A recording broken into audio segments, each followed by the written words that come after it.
special session right now, 5:31. And let's get started with the Pledge of Allegiance. So everybody please stand and put your right hand over your heart. And repeat after me. I pledge allegiance to the flag of the United States of America and to the republic for which it stands, one nation, under God, indivisible, liberty and justice for all. I always want to go into my country, 'tis thee. All right, so roll call, please. Wait, am I? Yeah. Can you hear me okay? Yes. Yeah. Okay, all right. Trustee Rodriguez. Here, not there. Trustee Izant Gonzalez. Here. Trustee Friedman. Present. Trustee Donnelly. Present. Thank you. Is there a motion to adopt the agenda as it stands? I'll make the motion, Carolyn. Second. Bill second. Okay, all in favor? Aye. Aye. Aye. Any opposed? None. Okay, public communications. Do we have any public communications regarding anything that is not on the agenda at this time? None that I'm aware of, no. Okay. Okay, who else was checked? Michelle, you checked too, right? Nothing on Nothing. your. Okay, just want to double check. All right. Well, let's head on into our discussion regarding racial justice and education equity. Scott. Yeah, I'll do a quick intro. Everybody knows Nicole now, so welcome, Nicole, and thank you all for being here in spite of everything that's going on.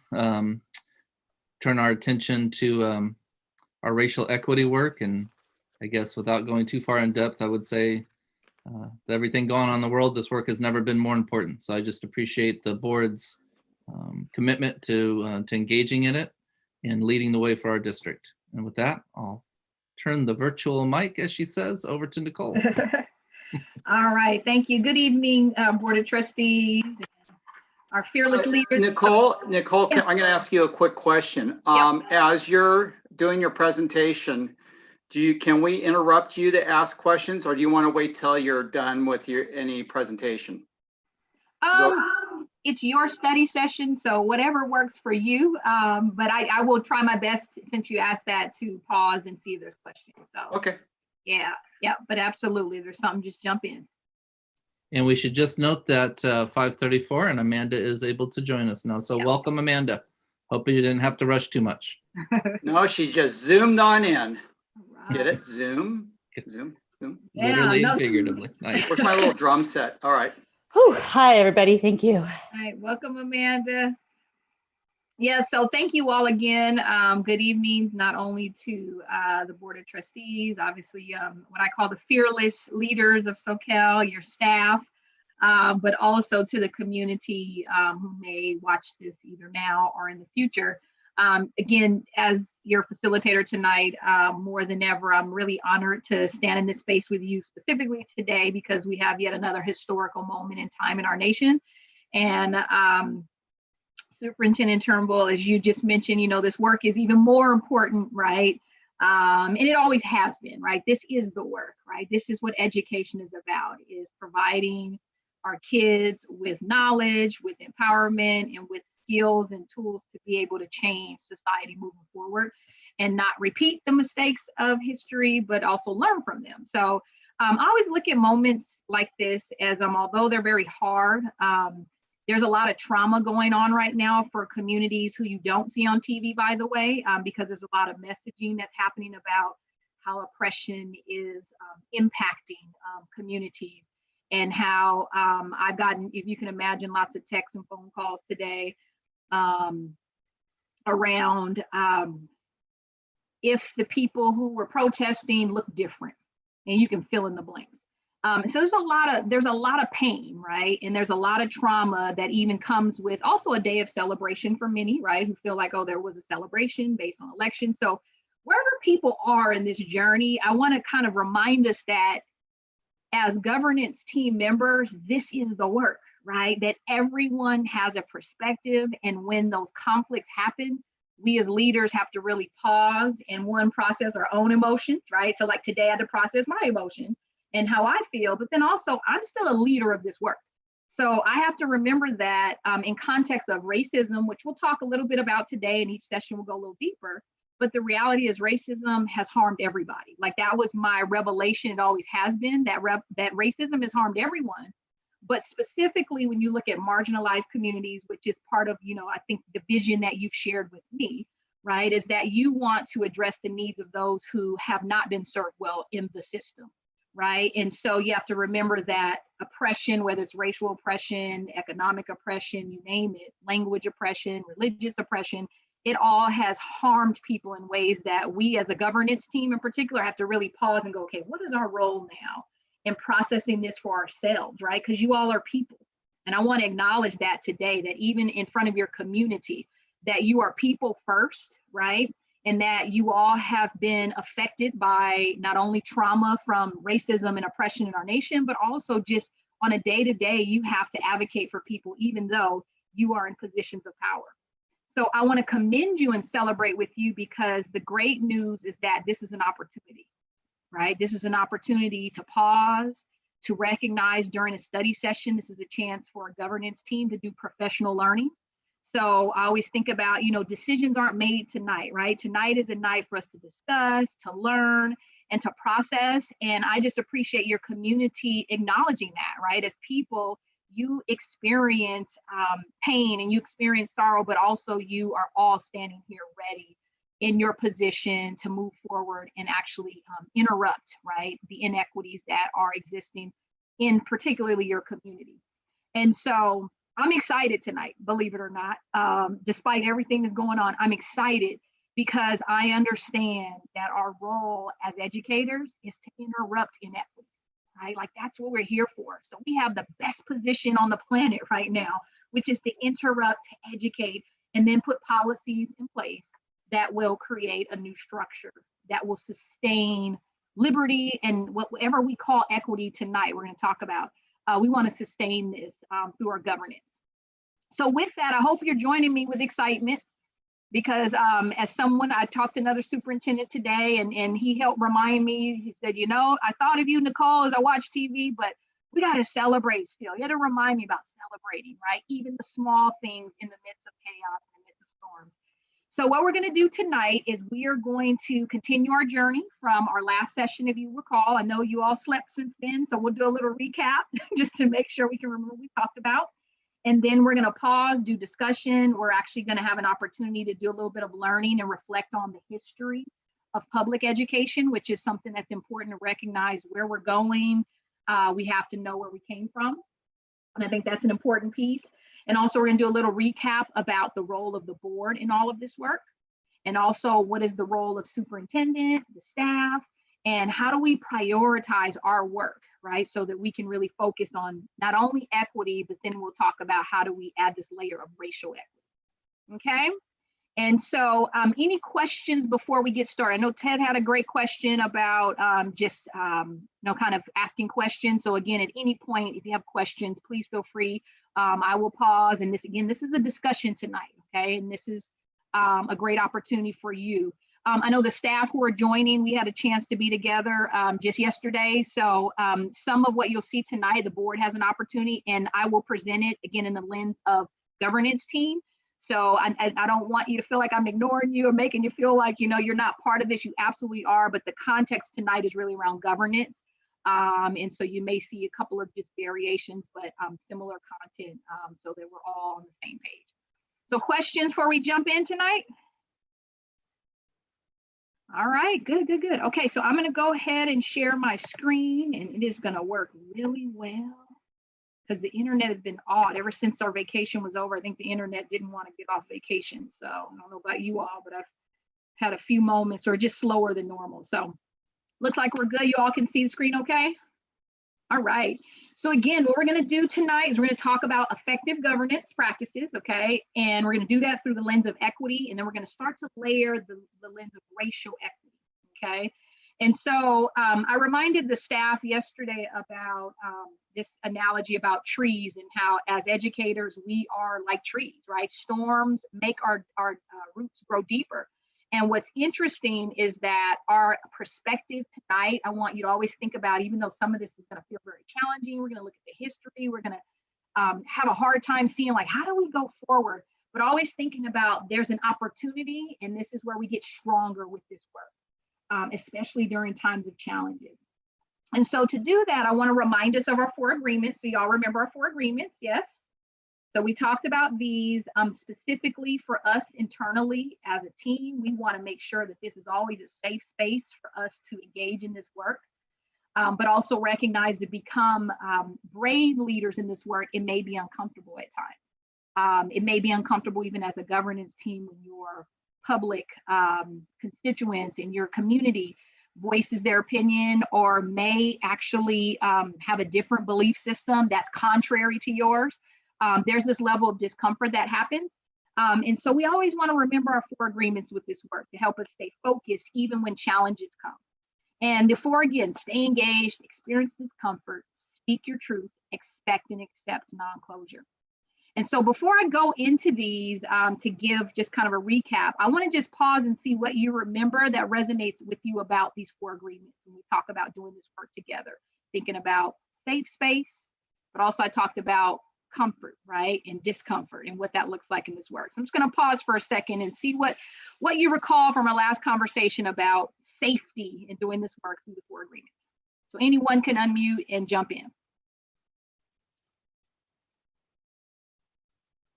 So what do you recall about our 4 agreements? Maybe what resonated with you, what comes to mind when you think about these 4 agreements for creating safe space?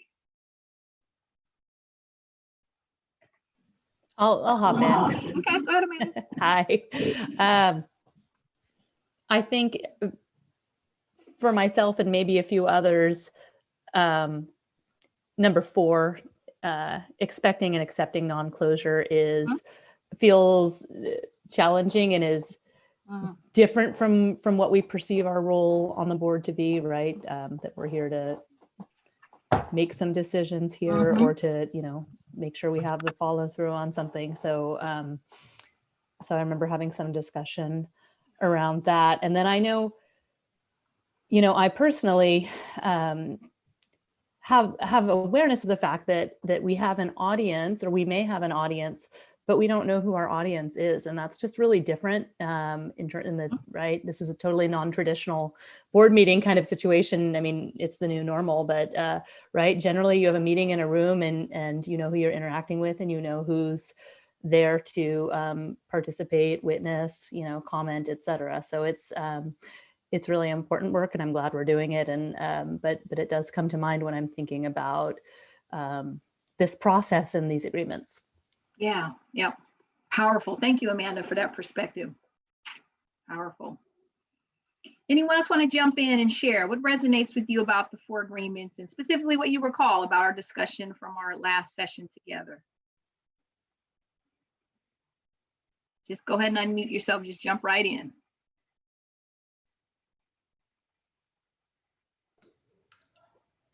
Hi. Hey, Jennifer. I'm trying to remember our last, there's so much going on right now up here. I feel like today has been a lot of meetings of trying to recall the last time we met in whenever it was, but experience discomfort because that's really like there's just this physical body response to learning and growing. And so when I feel discomfort, it's like it's just this like real physical experience of, okay, there's something I'm growing with in this moment. What is it? I want to investigate it more. So it's just that's just a very powerful one that I feel. Powerful. Thank you for that. Great perspective. Yeah, anyone else want to add to it? I just wanted to add, maybe I'm getting ahead of myself, but and tying it in with the article that we read about the water systems changes, that when they talk about the mental models and how it's hard to know when those have changed because it's not something that can necessarily be seen or is obvious. So kind of just that goes along with the accepting non-closure, that we just kind of have to keep working, keep doing the work without necessarily seeing results right away. Yeah. Trusting that there are changes, but it's not so obvious. Yeah. Yeah, that's a good point. Great connection to the article too. Yeah, about system change. And we're, Carolyn, we're definitely going to look at that towards the end of our session to talk about what resonated with you. But thank you for that. Powerful. Yeah, jump in, Phil. Go ahead and unmute yourself. So on the, I guess, number 2 and number 4, we talked last meeting about defining the terms and never did. So tell me more when you mean defining the terms. Racial equity, educational equity, what do they mean? Got it, yeah. And I asked this and got no answer. And so here I hope to get it tonight.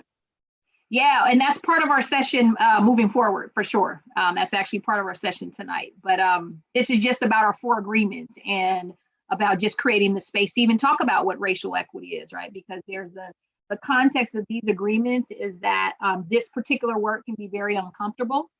And the reason why I bring up the 4 agreements to what I call front load, right, this work, is to ensure that there's a level of safety that when you're moving forward to talk about things like race, that there is a level of safety to have that conversation, but also understand it's going to be uncomfortable, and having agreements ahead of time is why I don't skip this step. And so that was why I shared that. But yes, go ahead, jump in.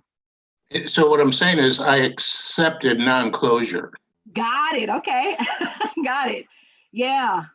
And you know, Phil, what's funny is the non-closure is going to be continuous when addressing this, because you know that one thing in this particular umbrella of equity is race. And racism is that one piece that we've been conditioned not to talk about, not to address.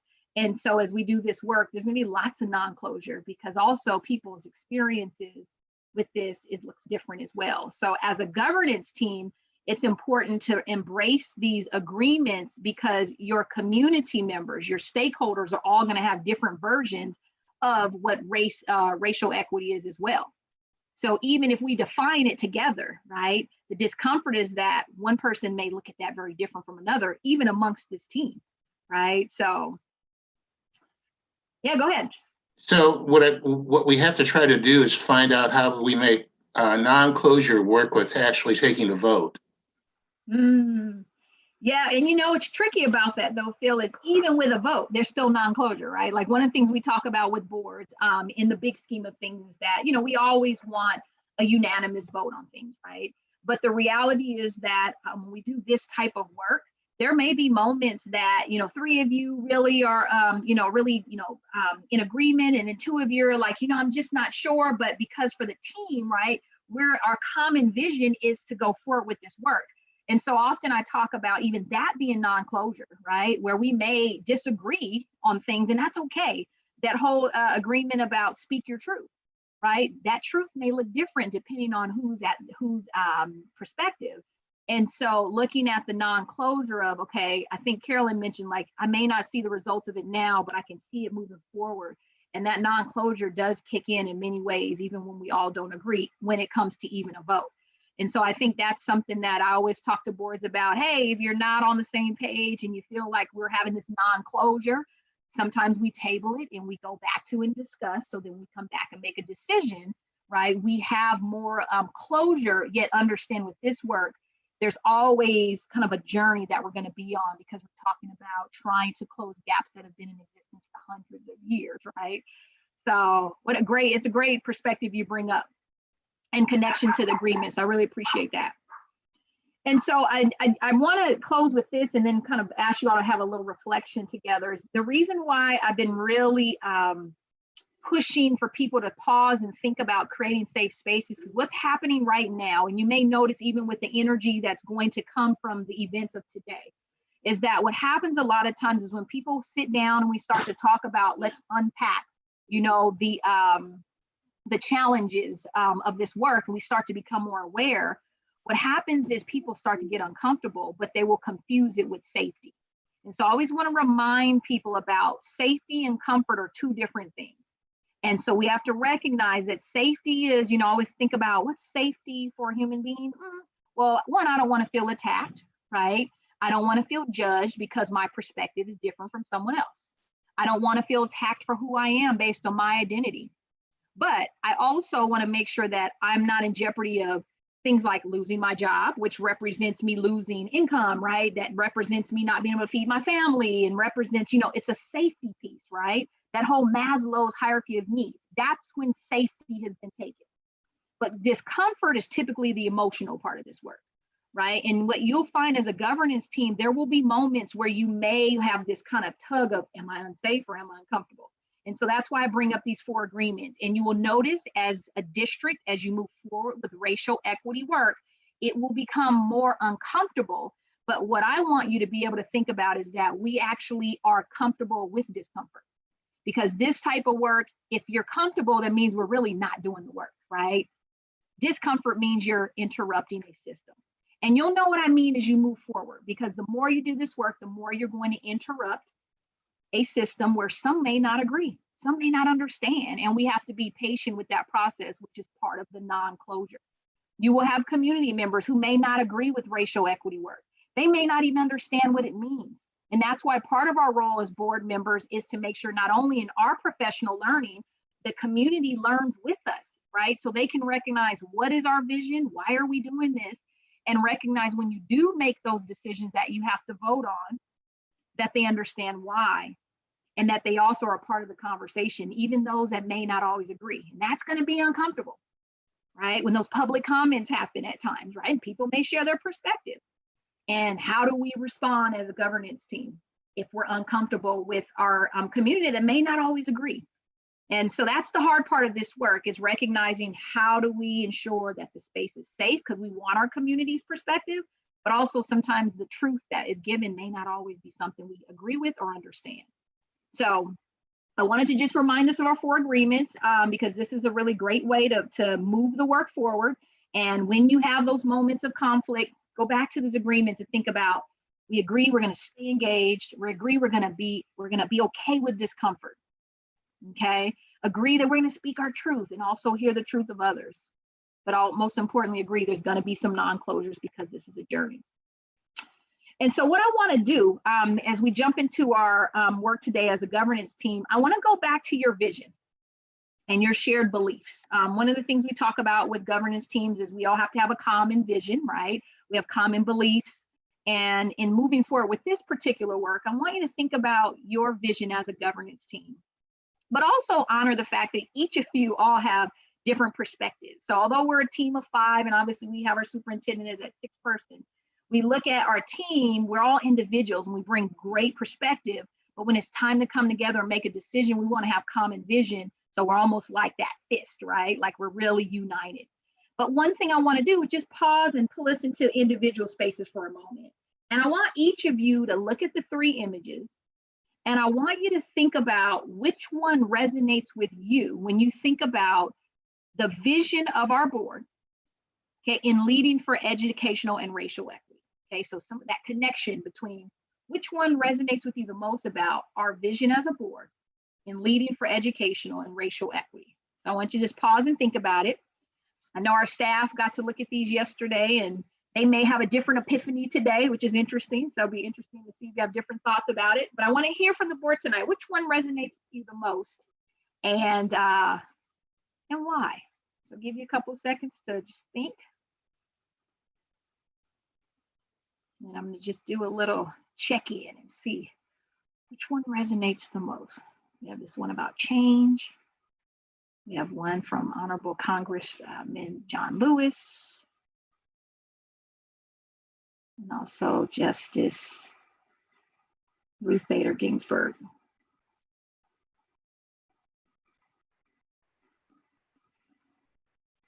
All right.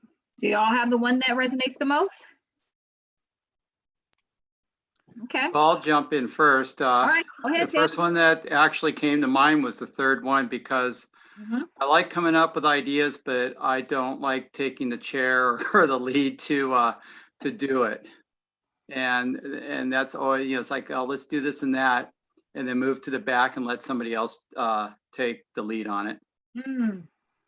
Interesting. Interesting. Did anyone else pick the one that Ted picked? Of course not. Phil did? Oh, okay, Oh, thank you. good. Oh, good. Tell us more, Carolyn. Go ahead. For me, what resonates is to do the fighting in ways that are respectful and empowering to others, so that people will be inspired to join you and not feel that they have to do it because they're scared or threatened or whatever, but just do it in respectful, empowering ways. Respectful and empowering. Yeah. Powerful. Thank you. Go ahead, Phil. What about you? So I found that if the thing that you think that we should be doing is relevant and important, people will be there for you. They just show up. And if it's a stinker idea, you're on your own. Yeah. Interesting. So relevant and important. I heard respectful. Yeah. And that's how we bring people along. Powerful. Powerful. What about you, Jen? What came up for you? Both the bookend ones kind of resonated with me, the who wants to lead change, and then doing it in a way that will have others want to join you, because I mean, both of these keep coming up.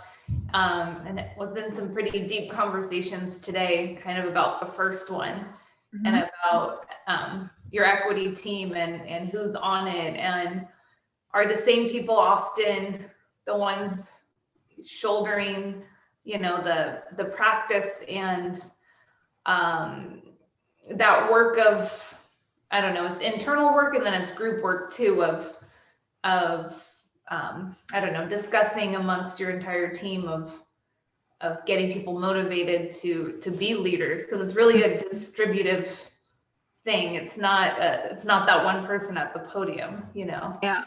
So both of those, I kept going back and forth with them. Yeah.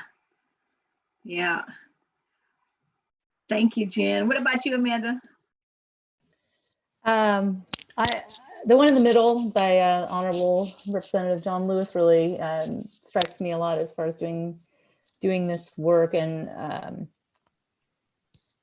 it kind of reminds me of, especially in this historical era we're in, but right, those who don't know or study their history are doomed to repeat it. So sort of in doing this work, I think the most part that resonates the most with me is really you have to truly, study and understand what has happened in the past, what people did, how they did it, to be able to move forward.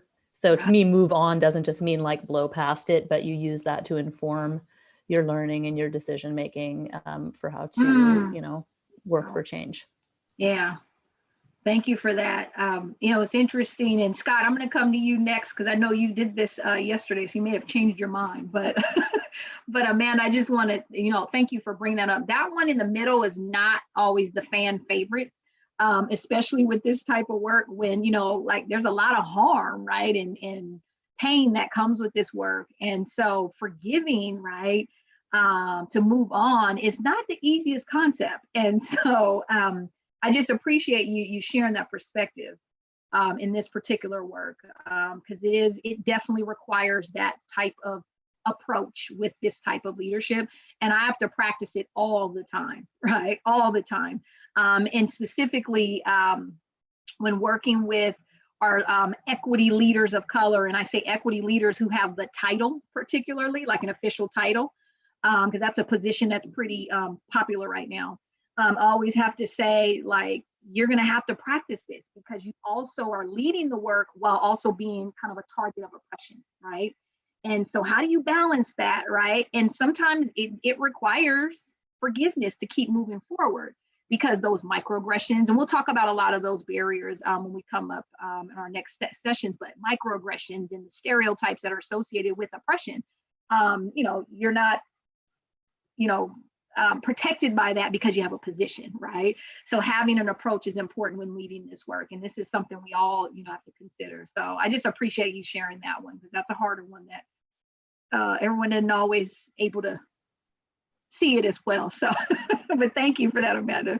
So Scott, what about you? We talked a little bit about this yesterday. So I was curious, your thoughts today. Have anything changed, or are you still feeling like, the same? No, you have the same perspective. It's great to have a second time to reflect on it. I stayed with the same one. They're all very meaningful, but the Ruth Bader Ginsburg quote, just really resonates with me when I think about, leading this kind of effort in a school district where, it's great to have certain beliefs and things that you care about, but if nobody's following you, what does it matter in the long run? And so that's why it resonates with me, is that it's really important to, we have these three groups doing this work and thinking about the work really taking root, in the district, where it becomes part of the lifeblood, regardless of whether I'm the superintendent or not, that it just becomes a very front and centered part of the culture of the district. Mm-hmm. Absolutely. No, I appreciate that. And Scott, I think you'd heard us yesterday as well. Dr. Holt and I said, we commend you on your leadership in that regard, because it requires us bringing people along, right? And I think you've done a good job to get the staff to come along, right? And this is years worth of leadership, right? It's not like overnight, all of a sudden we want to do this work. And I want to say that even with a community where some may feel like with leadership, and it's not like you, Scott, it's like I see this kind of in general, that based on positions of leadership, people may say, you know what, this is not going fast enough, right? Or, you're just not hearing us. And people forget that it takes time to bring people along. There's a readiness. And so I just want to commend you on that, because I've known you for several years, and I know this is not new work we're doing, right? It's just, we're taking it to a different level, and it requires leadership to have a real reflection about how do we lead this work. And so for all of you as a governance team, and I know the staff as well had a chance to look at this as well, I just want to help you think about why it's important to be reflective about our common vision. Because as you go back to what Phil mentioned earlier about, okay, when we have to take a vote, right, and non-closure and making those connections to this very challenging work, our common vision and how we see our role in leading for equity is going to be a huge piece of the work. Right. And so we have to be, even though we have different perspectives, right, as 5 board members, we all come to this, we all came to it in a space of, I became a board member for a particular purpose, right? I have a why, I have a purpose, but also when it's time to make those decisions, our common vision is what's going to create the change in the district. And so I encourage you all actually to, pause at times together, and not just in our study session time, whether you're meeting individual with each other, or you have even your board meetings where you come back and remember to talk about, your vision, right? I think that's important so that people understand the why of the board, and having that common vision is very important around us leading for equity, and specifically racial equity, okay? So I appreciate that. And that's just kind of an icebreaker to get us started in thinking about where we're going. And so here's what I want to do with you is I want to kind of, if you can see it like it's 2 parts for tonight, is I want you to think about governance, okay, and effective governance, but then also equity, and specifically racial equity, right? And that, so we're going to do a little bit of content awareness, and then we're going to talk about governance. And it's always important to remember that effective governance is a foundation to doing equity work. Okay, so if you can imagine boards who are dysfunctional, and I have a couple of friends who they're dysfunctional, but I love them. I love working with boards, right? But dysfunction is very real, right? And so if we don't have a common vision established together, then racial equity work will not happen in the long run. And I've seen it happen over and over and over. And so it's very important that we have this solid foundation. And so the way I want you to think about it is I like to use the word reimagine. Okay, I'll say reimagine governance, right? Because the reality is that as you all signed up to be governance members, you all have gone through like the MIG trainings with CSBA, right? You've gone to the CSBA conferences. You've done obviously work together. The reality is that governance has been done a certain way in education for a long time. And governance with an equity lens is actually kind of a newer way of leading school districts, believe it or not. This is not a way that we have commonly led in the governance space. So as I want you to think about reimagining, I want you to think about the article you read. And in the very beginning of the article, this fish story is in there. And as you look at it, I want you to think about, again, how you can reimagine the fact that, like these fish, they're swimming in the water and one is not understanding like what's water, right? And that connection is often, as educators, but also as board members, we've always been a part of education in some way, shape, or form. And as we're swimming in this water called public education, there are nuances that we don't know. There are things we're not aware of. And sometimes what's water are those blind spots that we just don't know. So when I say reimagine, I want you to be thinking about how do we unpack the conditions in this water called public education as a governance team that is going to support us making decisions with an equity lens. Okay, and so how do we take that lens and apply it to everything we do as a governance team? And so we're going to actually talk about the article more towards the end, but I want to make that connection as like an introduction to governance, is recognizing that we are part of this system of education, which unfortunately in this body of water, there's lots of inequities that have been in existence for years. And we're going to unpack the history together as well to make that connection. And so when I talk about effective governance and equity-driven boards, I want to give you a little context of what equity-driven boards actually do. Okay, so take a look, and there's several bullet points, and over our next sessions, we're going to unpack a lot of these, but these are some of the big picture, like what is it that equity-driven boards do? So we know that it's one of those spaces that we have power. So I want you to recognize the role of the board in terms of the power to be able to mandate, right? Power represents, you can mandate things, right? And in particular, you can mandate that the school system actually act affirmatively to examine what are those disparities for students. Okay, equity-driven boards set clear expectations for how are we going to eliminate these equity gaps. Okay, so that's that clear expectations, not only to superintendent and staff, but obviously to the community, right, at large. We expect this, right? We're intentional about addressing the disparities. Okay, so everything we do is with intent. It's not just by accident or by hope, it's with intention. We also provide different levels of support to meet the most urgent student needs. And the key word is urgent. Okay, and that comes from you learning through your root cause analysis of the disparities. There's some urgency that's existing right now that we don't want to wait for. We know that our boards also, with our equity-driven lens, we actually dismantle the long-standing barriers that have impacted student success. That's the role of equity-driven boards. We adopt, support, and implement a vision that's equity-driven. And so we're going to unpack that together through our next study sessions. That's ongoing work that you adopt, you support, and you implement the vision.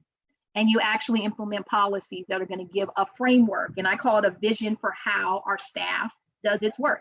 So I want to call this one out because what often happens with this work is boards often adopt policy, which is great. It's equity driven. But we adopt resolutions and we do a lot of things, right? Lots of initiatives, we take on a lot. And it's hard for staff to actually follow because we have a lot going on. So one of the things that we'll talk about is how to prioritize our policies and our equity-driven work so that the staff has a clear vision for where we're going. So we'll unpack that in our next study session around our priorities and go really more in depth with that. This one is big. Communication and relationship with your superintendent, right? Specifically about equity, and we know that we're here to educate kids. Student achievement is the core of this work. So not only communicating with your superintendent, but also you have to have this relationship that you continue to cultivate around this work. Because as you know, Scott and I have known each other for several years now, and I know through my interactions with Scott that he is an equity-driven superintendent. But without communication about what that looks like and what he needs, right, to support that, you can't really hold people accountable without supporting as well. So that's why communication and relationship is so important in this work with superintendent and a governance team, because this work requires accountability to happen, but there has to be that balance. So I always like to pull that out. And a few more. We're going to demonstrate leadership and courage, and we're going to govern on behalf of the entire community. So here's again, what does entire community look like? With courage. Right? How do you do this work when some may not agree or may not understand? How do you still govern for the entire community? And this is where courage is going to be required. This is where leadership will be required. And lastly is as resources. So as you know, governance teams are responsible for, should be fiscally responsible. But when we think about resources, it is important we allocate them equitably. So when you do your budget conversation, and we'll talk about that in our future sessions, how do you ensure you're focused on equity and that you give the resources to kids who need it the most and ensure that there is success that comes out of that? So when your LCAP conversations, right, when you're looking at your budget, it's important that you think about, are we making this decision about allocating dollars, allocating time, allocating people based on equity? So this is what equity-driven boards do. And so what we're going to do throughout our next sessions is we're going to go through each of these and really help you understand this is the work that SoCal board, governance board should be thinking about when we talk about we're equity-driven. Okay, questions about this before I go to the recap of our self-assessment? Questions? This is a lot. It's like drinking water from a fire hose as a board member. I'm sure you're you're thinking like, wow, this is a lot. This is what equity, this is a lot. But this is the core. This is the essence. Go ahead, Amanda. What do you I was think? just going to say I need like 18 bullet points underneath each one of those, but I'm going to be patient. I'm going to be patient. No, it's a good point. One of the things that I always recommend to boards is this is a lot of work. To do equity-driven work is a lot. But I always say this is why you have study sessions, right? This is why you have special meetings to be able to unpack each of these bullet points, right? Each bullet point can be a whole study session. So you're right, there are some bullet points under each, but these are what equity-driven boards do. And so you all are in that direction. And if you think about, okay, do we do this? Do we do that? I think you do them all, right? But to what extent do you do them? Because this is a journey, right? This is not about we're right or we're wrong. And that's going to be really important as a team that you recognize that we don't want to say, you know, hey, we can just kind of go at our own pace. We want to hold ourselves accountable and have an assessment tool, which I'll pull up in a second. But you want to remember this is a journey, right? And how you allocate resources, you may say, you know, we have to be better at that. So we need to ask better questions, right? We need to do more study sessions and look at our budget. We need to look at our data and let our data drive our work, right? There's a lot of things that you can be reflective about as you move forward. Okay, so I don't want you to feel like, oh my God, we're horrible. Don't feel that way, but look at, okay, it's just reflection and we know what we want to work towards. Jump in, Phil. Can you bring up this slide when we get to the part about talking about solutions? Yeah, absolutely. We're going to do that for the next 3 study sessions, right? But what's interesting, Phil, you mentioned about solutions, and this is one of the pieces about this particular work, is even with the solution, we can say, hey, today let's adopt a policy, let's vote on an action item around how we want to allocate resources. And I'm going to give you a perfect example, Phil. A solution that I would say to a district is that you may want to think in the long run of allocating resources for hiring someone who's going to hold this work and do this work on an ongoing basis 100% of the time. And that might be an equity executive or director. I had that position, right? When I met Scott, I think I was still in that role at the time. I was an equity director. And I may say, hey, Phil, I think that equity-driven school districts have a position that's going to focus on this work. And you should allocate this much money and you should do it by then. And I can tell you that's a great action step. However, if you make that action step without really looking at it from a systems approach around what is the vision for that person, what is the readiness for the school district, what is that role, where are we going with this work, what's the vision for their work, then that position actually may only be around for a year or two, because when the school system budget, right, which you all have seen, right, every time we have to do budget cuts, guess what position typically goes first? And the reason I bring it up is that's a great solution, but we have to talk about front loading to get to that place. So there are going to be several things I'll share with you all about things that are best practices, right, that boards should do. But every board is different and you have to do it based on your district's readiness. And so I always am very hesitant to say, here's the list, check them off and do them. But we are going to actually create a plan together around what do you want to do? And then not only do you want to do it, how are you going to measure the impact of your actions that you take? And that's where boards struggle, right? Because in the end, like as an educational system, we haven't been successful at that. We typically throw the baby out with the bathwater, right? You've all seen it. Like it's a kind of a system issue. It's not a SoCal thing. This is a system issue. So as a board, we want you to prioritize what you want to do first. Then you can create some action steps. And so Phil, what we'll do in our next couple of sessions, we're going to talk about the board's priorities and then talk about what actions you want to take. And I definitely have lots to recommend, but it's like Amanda said, then you'll have a whole nother bullet point of lists. And so we don't want to overwhelm you all at once, but absolutely, there's some actions that associate with each of these that boards can. Well, honestly, with me, I mean, this is overwhelming and my brain is a little bit slower to process. My mouth rambles on faster than my brain or the other way around. But it's, I mean, it actually takes a lot for me to sit here and then read through it even after you explain what each bullet point is. And so it takes me a little bit. I mean, you ask for questions and I'm still trying to process it in my, in my Pong head. Boom, boom. And so. No, I appreciate you sharing that, Ted. Honestly, I think lots of board members feel exactly the way you feel. Again, this type of work focusing on equity is very complex. And as an educator, so part of even me facilitating, right, I have an educator brain, right? So a lot of times when board members in the space, it's like if you're not coming from that educator space, also it can be very overwhelming as well. But here's why I like to say we go slow to go fast. And so even in this, Ted, we're going to go back to this for session 3 and session 4, but we'll just unpack a little deeper and a little deeper. And remember, we're on a journey together.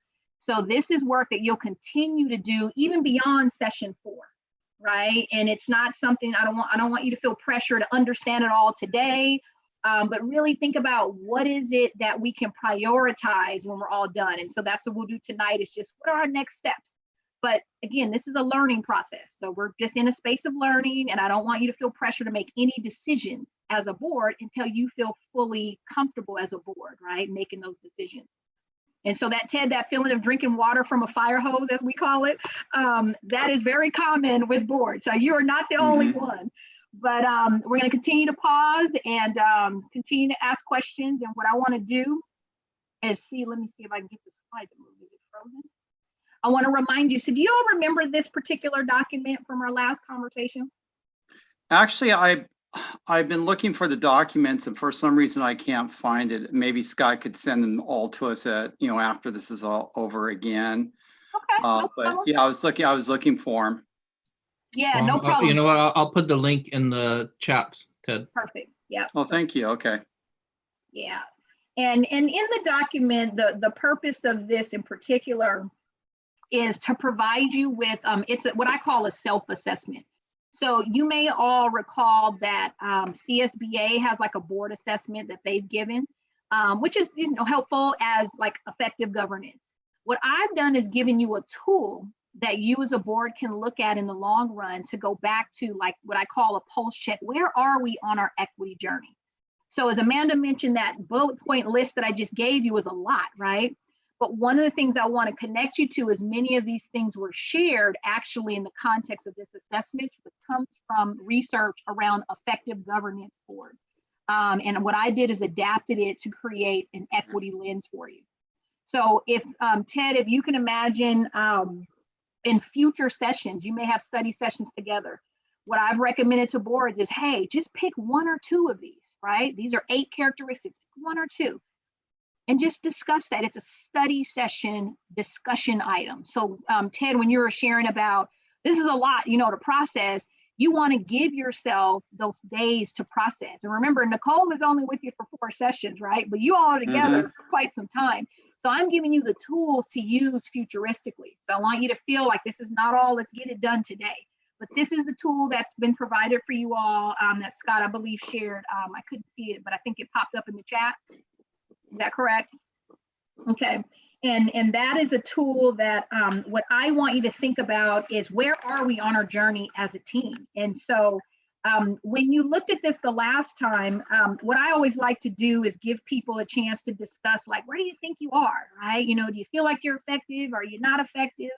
And do you feel like you're very effective? And when we look at these 8, I want you to think about, and I don't know if you all can see them well on the screen or if you have the document in front of you.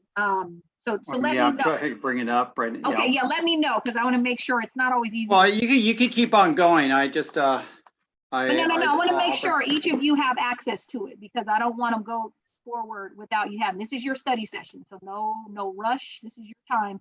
And honestly, I have not figured out how to blow this up on my screen. So even for the community who may try to see it, I don't know if it's my computer or if it's just user, but I've not figured out how to blow this up on the computers. This is as large as it gets.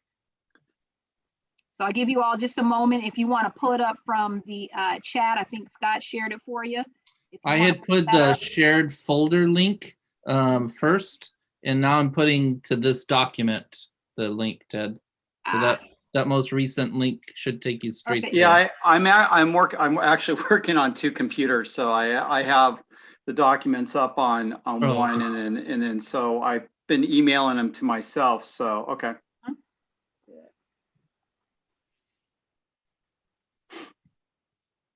No worries. You all just let me know, because it's important to be able to see it. I don't want to talk it through. Sometimes hearing it versus seeing. I'm a visual person as well. So it's good for y'all to have it in front of you. So I just give you a few more moments to pull it up. Oh, the pressure. Oh, this is your study session, so no pressure. Jen, you're okay? You were able to pull it up okay? Yes, and I'll take this moment to stand up and yeah. So absolutely. I appreciate it. Good, perfect. Phil, were you good with pulling it up?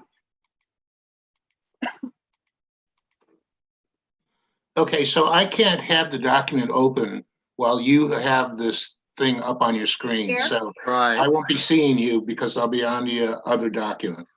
That's fine. Yeah, you don't need to see me. Yeah, no worries. What about you, Amanda? You're good? Okay, good. Carolyn, what about you? Okay, perfect. And so, let me pull mine back up now.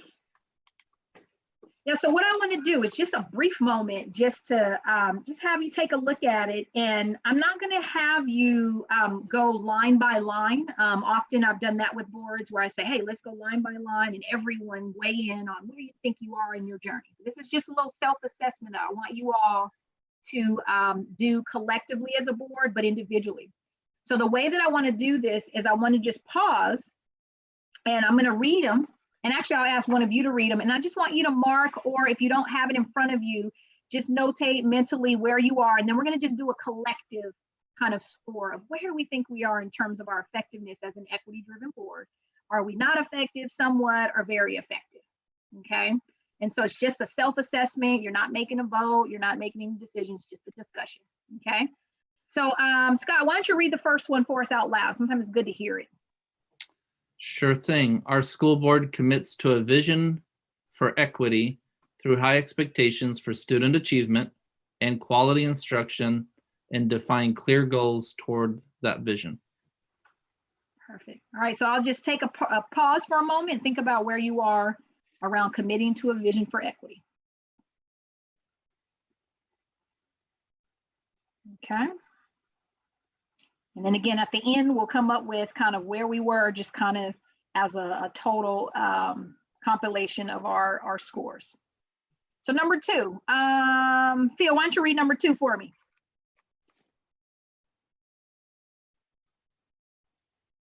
Be sure to turn the mute off though, Phil. I can read his lips though. I know, yeah. Yeah, you're on mute, Phil. Yeah. What song are you singing, Phil? So like I said, I can't have you Oh, up that's on right, Zoom that's while I'm right, looking at the okay. document. So I'll try to read it. Our school board has strong shared beliefs and values about equity for students and their ability to learn, and of the system and its ability to teach all children at high levels. Thank you for the audition. Hired. So if you got rid of sharing the screen, I think I might be Yeah. able to see you and it at the same time. Right, that's why I have to have two computers going. All right, I can stop sharing. I just, sometimes what's tough is the community also is watching, but I can go ahead and stop sharing for a moment. But as long as everyone has it in front of them, is that better? Tell you in a minute. All right, perfect. All right, so Phil read number 2 about our board has strong shared beliefs and expectations about how we can educate and teach kids at high levels. I want you to think about where we fit on that one. Okay. So I'm going to move to number 3. Amanda, why don't you read that one for us? All right. I also have to, let's see, I have to do some toggling here. All right. Coming. Number 3, our school board has a collaborative relationship with staff and the community, and establish a strong communication structure to inform and I'm going to restart that because I got my pause wrong. Our school board has a collaborative relationship with staff and the community to establish a strong communication structure to inform and engage both internal and external stakeholders in setting and achieving district goals around equity. All right, so I want you all to pause and think about where you all are as a governance team in the area of collaborative relationship with your staff, your community. And there's that communication piece points that I pointed out in here. So just think about where you fit.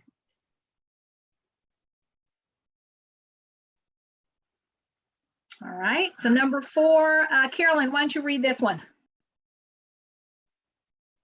Okay, hold on, let me unmute myself. Okay, number 4. Our school board is accountability driven, spending less time on operational issues and more time focused on equity and policies to improve student achievement. All right, so let's pause and think about where you are there.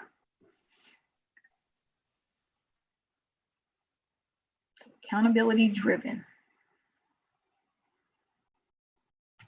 Less time on operations, more time on equity and policies that impact student achievement.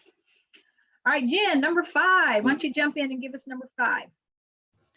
All right, number 5, our school board is data savvy. We embrace and monitor quantitative and qualitative data even when the information is negative, and use it to drive continuous improvement to close equity gaps.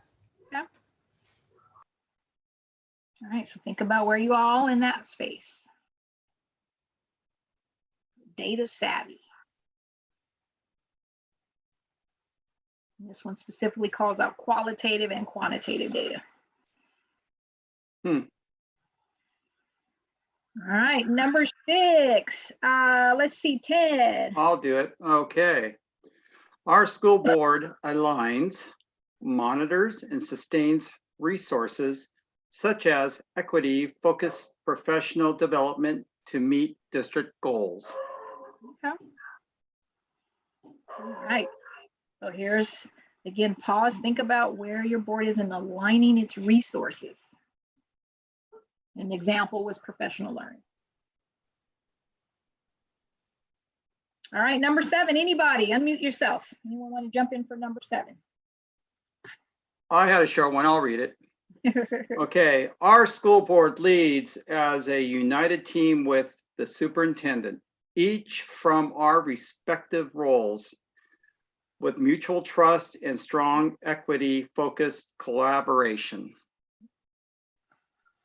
Right. Pause, think about where y'all fit there. United team. And last but not least, anyone want to volunteer for this one? I'll circle back from the beginning.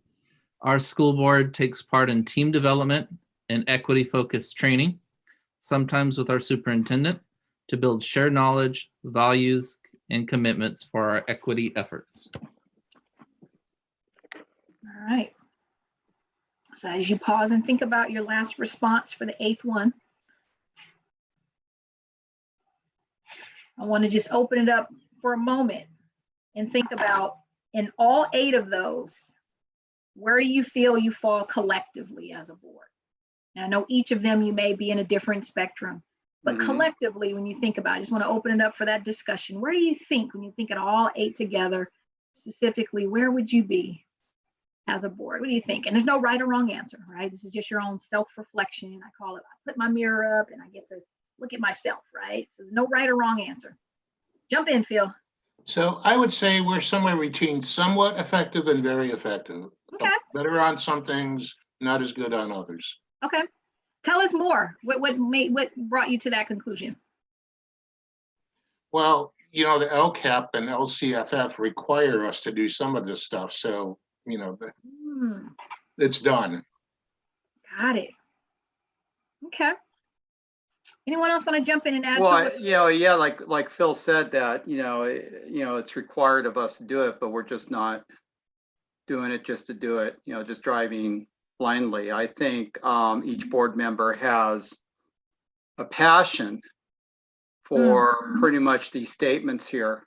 And with me, like Phil said, it blends in. I think I would put us more to very effective, because each one of us has touched on one of these. The only thing is that,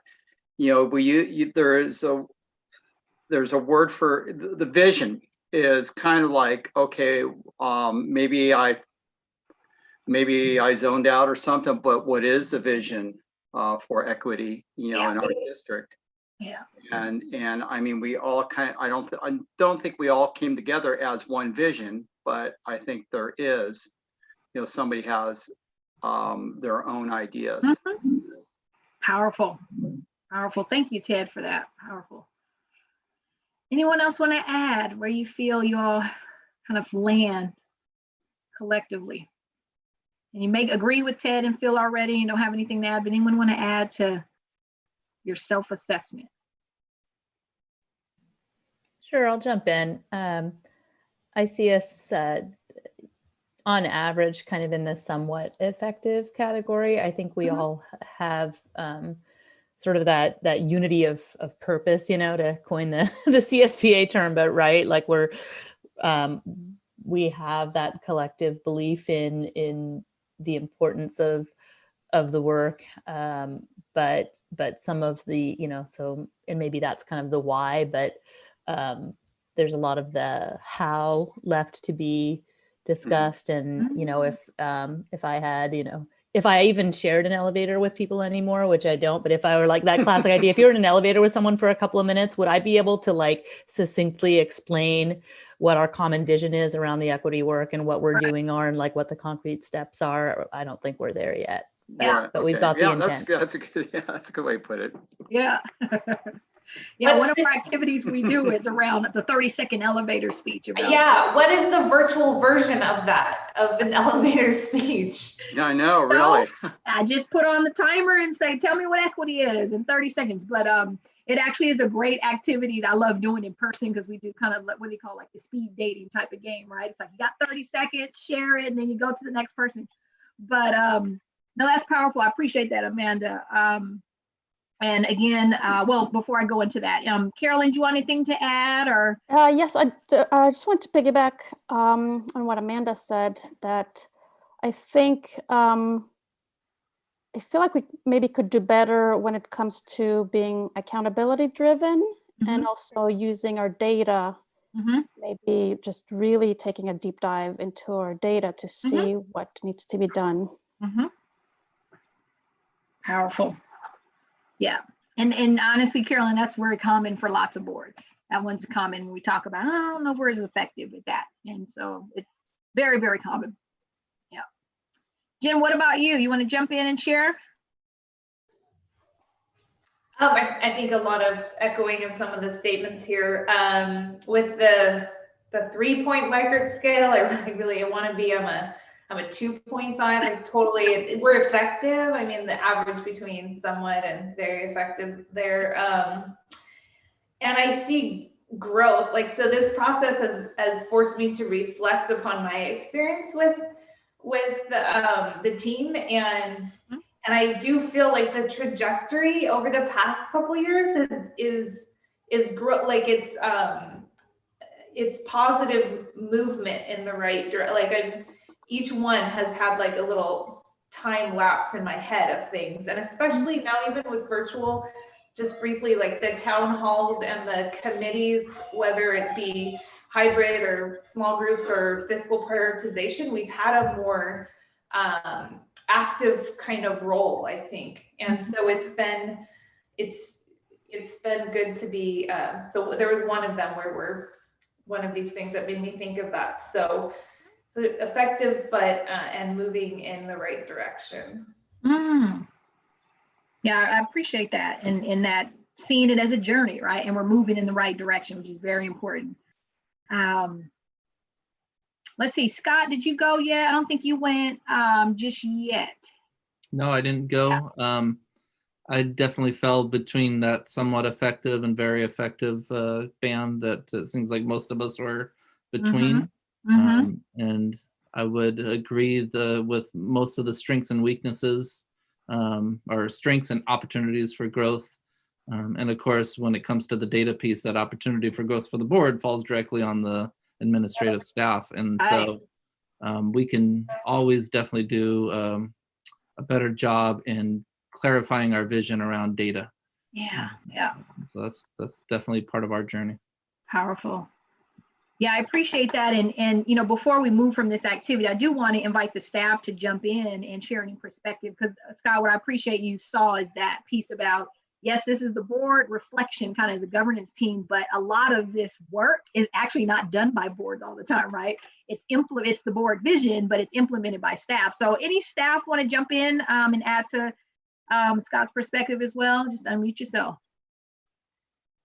Be helpful to hear your perspective. I have a perspective. Uh-oh. Was that Linda? Oh, go ahead, Linda. I was just going to say that number 3, 4, 5, 6, and 7, this board is teetering between the somewhat and very effective columns. And the reason why is the collaboration, the communication, the ability to be accountable, data savvy, and all of those things are things that exist and that this board is growing with and really executes very well. I think the vision for equity and the strong shared beliefs and values are things that the board is still learning about and discovering. But as an overall, and even with the equity focused training, we're still in the midst of all that. Yeah. So that's not something that can really be measured. And so it's not really that it's not effective, it's just that the board's not there yet. Yep. Thank you, Linda. I love what you just said. It still has to be measured, right? And so that's a big piece that we'll talk about too. How do we actually measure these are happening, and what are the examples of those? So that's powerful. Thank you, Linda. Jessica, jump in too. Well, I'm just so happy that Linda went first, because she said what was on my mind so beautifully, and even more so. And so I'm so thankful that she was able to share so articulately. I think just the one thing that I would add to, what everyone has said so far is this really is a partnership, and we all really care about moving this forward. And even while we're doing amazing work, there is so much left to learn and do together. And so, I think that it really shows that, our board and our staff, the commitment is unquestionable. The discussion that Amanda started with, the what are all the bullet points, and the Phil asked, what are all the whats? Well, we're going to fill those in together. But the journey right now is great. Powerful. Powerful. Go ahead, Phil. So I'm pretty sure we all are on board with number 5, but you have to look at this assessment, and it's pretty subjective. So, you know, you could grade yourself high or low or whatever, but we have to have some kind of, you know, thing to aim for. Yeah. Yeah, and Phil, you know, it's interesting you bring that up. Part of why I wanted the staff to weigh in is to show why collaboration with superintendent staff is so important, because the perspective can be different, right? And the communication, I think Linda brought up about collaboration and communication, right, is key. And it's, you know, it's a positive thing. You all collaborate with each other. But here's what's interesting is once you start to learn more together, you start to see that, oh, here's what we need to communicate more on, right? Here's the things we need to think about in terms of questions we ask of each other and what information, when you talk about data savviness, right?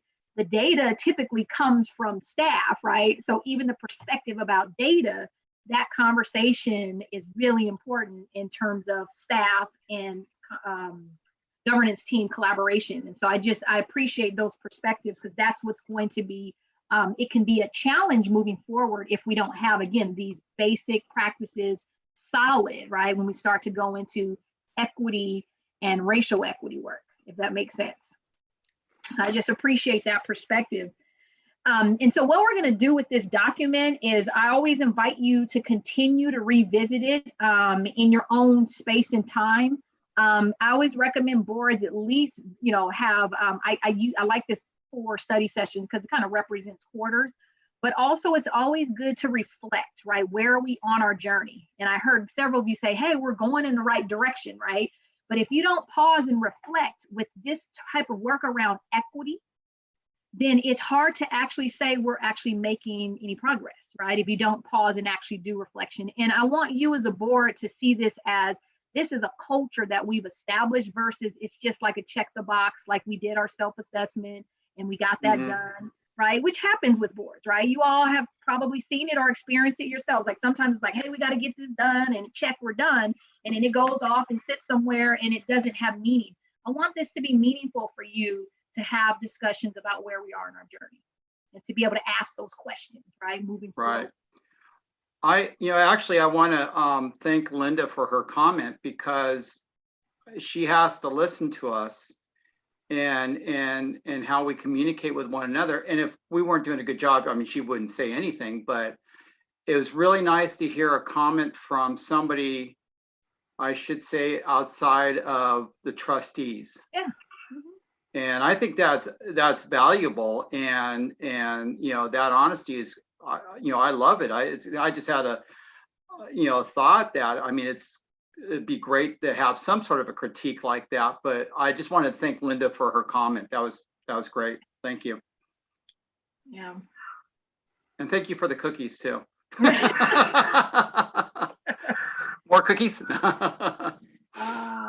Yeah, no, I appreciate your perspective too, Ted, because that is part of why this work is so critical around, again, effective governance is so important when it comes to this work. And so I'm about to, you know, transition into, let's talk about equity. How are we going to define it as a team?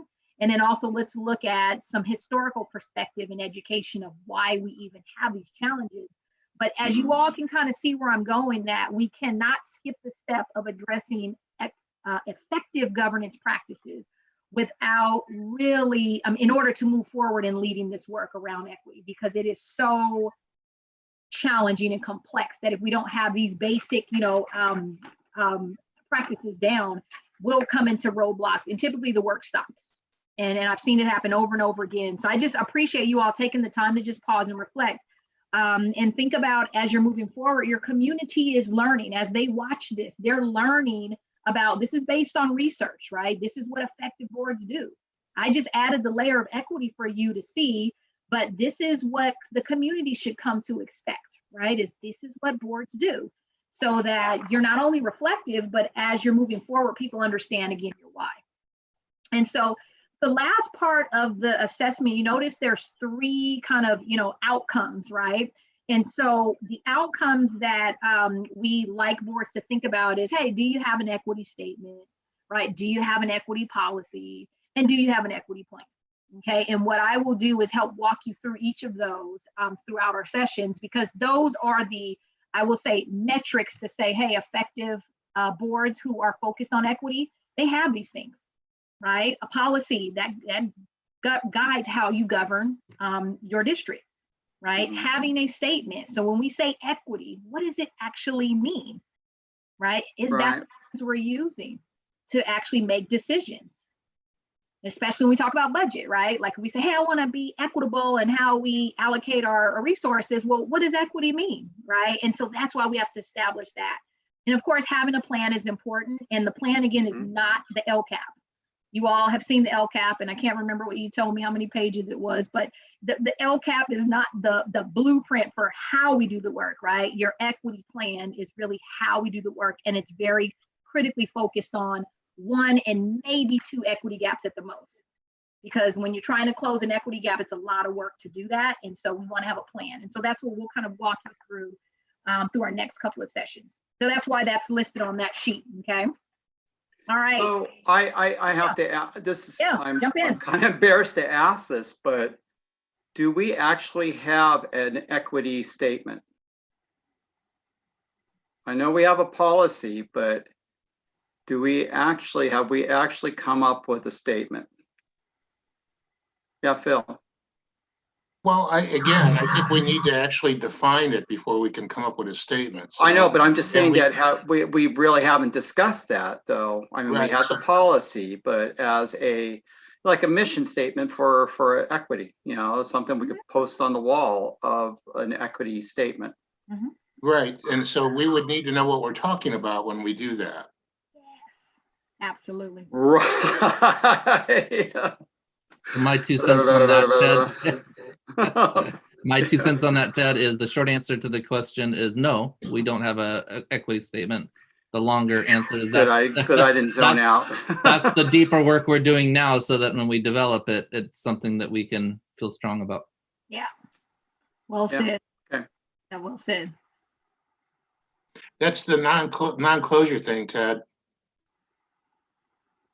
It is, but the celebration part of it is what Scott said, is that's what we're working towards, right? And that's the approach I have. Is I could have started the first session and said, hey, you all, this is what equity means. Here's the statement you should use, adopt it, and let's move forward. But it has no meaning, like Phil said, if we don't understand the context and the meaning, then how do we, have this statement? So actually, the next part of our session we're going to go into in a moment is to continue to build context around what equity is in education. And also I'm going to give a little brief overview about what racial equity is. And then in our following sessions, we're going to keep going a little deeper on what it actually means, so you all can have a statement that you actually develop. And my goal is that you can adopt a statement.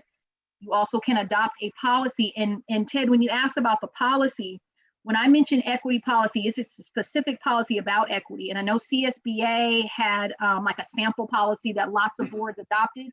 I don't think you all adopted that, Scott, is that correct? I don't think you officially adopted it, right? No, we do, board policy 0415, and it is very similar to the CSBA. Damn.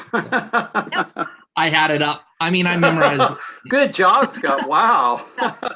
Yeah, but here's what's interesting. So the caveat to this is that as a governance team, what is the meaning of that policy? And what a lot of boards have done is we've not only adopted resolutions, right? Even statements, right? With lots of boards that have adopted an equity statement and an equity policy, but now is it actually the driver of your work, or is it just like, check, we did it, right? Like, check, we're on our box, we checked it off and we're done, right? And that's not what the nature of this work is about. It should be a living document that guides your work. So that's the purpose of these study sessions. And by session 4, you will not have checked the box off per se, because I don't want you to rush through those processes, but you will have walked through the process of understanding what those 3 outcomes are and where you want to go moving forward.